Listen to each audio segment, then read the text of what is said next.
Halo semuanya, berjumpa lagi dengan saya, Basari.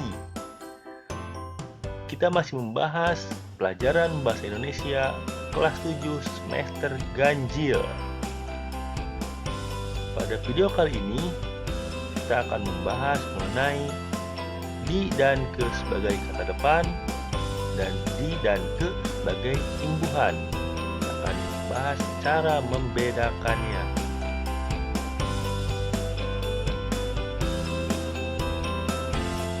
Dari cara penulisan,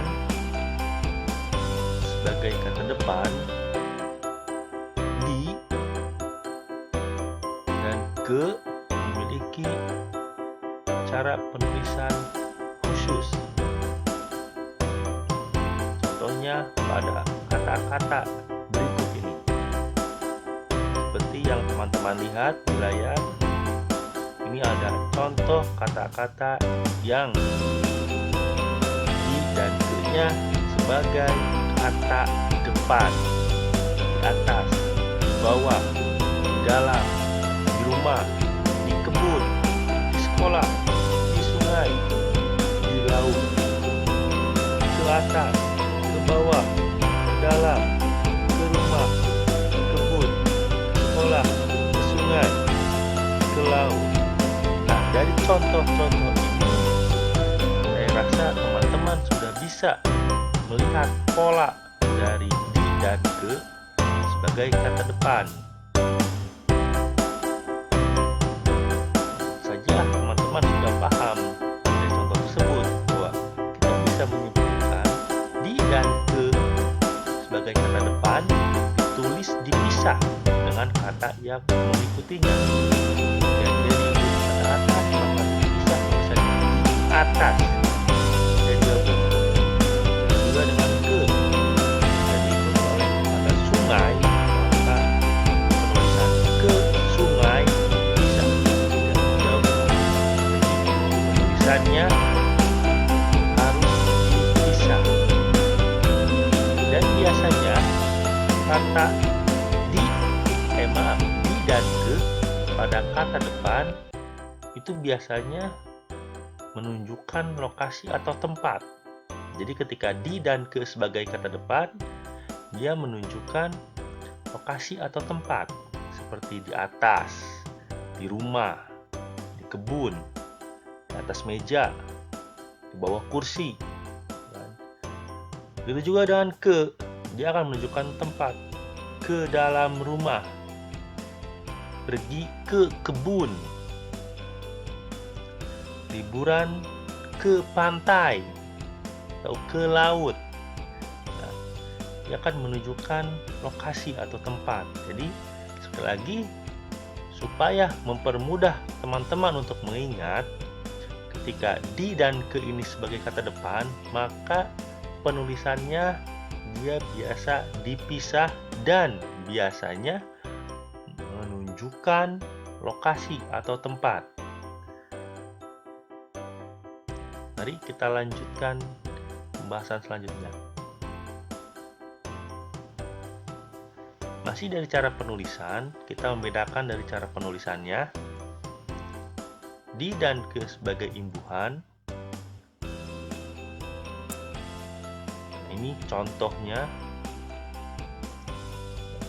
Jadi di dan ke sebagai imbuhan ketika digabung dengan kata-kata dasar, ya seperti ini, di sebagai kata sebagai awalan digabung dengan kata-kata dasar seperti beri, makan, melindungi, pelajari, tolong, maka menjadi diberi, dimakan, dilindungi, dipelajari, ditolong.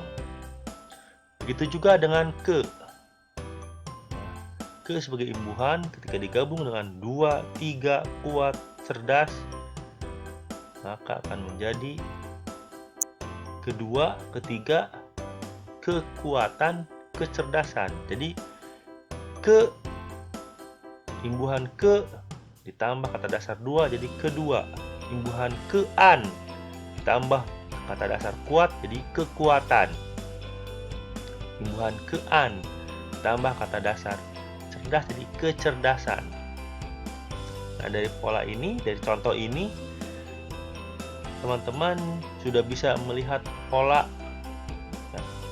di dan ke sebagai imbuhan. Yang tentu saja penulisannya ya, ditulis harus disatukan dan termasuk atau tergolong jenis imbuhan berupa awalan. Seperti di video sebelumnya, kita pernah membahas mengenai imbuhan, yaitu ada awalan, ada sisipan, dan ada akhiran. Nah, di dan ke sebagai imbuhan ini, maka dia akan berposisi sebagai awalan. Ya, sekali lagi diingatkan, penulisannya karena dia sebagai imbuhan, jadi penulisannya harus digabung atau disatukan, tidak boleh dipisah. Jadi dengan contoh-contoh ini, saya yakin teman-teman sudah mulai paham. Jadi ketika di dan ke sebagai kata depan, maka dia penulisannya harus dipisah dan biasanya menunjukkan tempat atau lokasi. Tapi ketika di dan ke sebagai imbuhan, dia tidak menunjukkan tidak menunjukkan lokasi atau tempat. Jadi dia berperan sebagai awalan, ya. Dan penulisannya juga harus disatukan, tidak boleh dipisah karena dia sebagai imbuhan.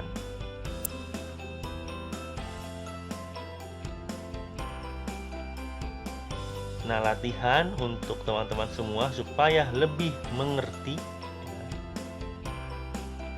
coba tuliskan contoh, ya, contoh di dan ke sebagai imbuhan.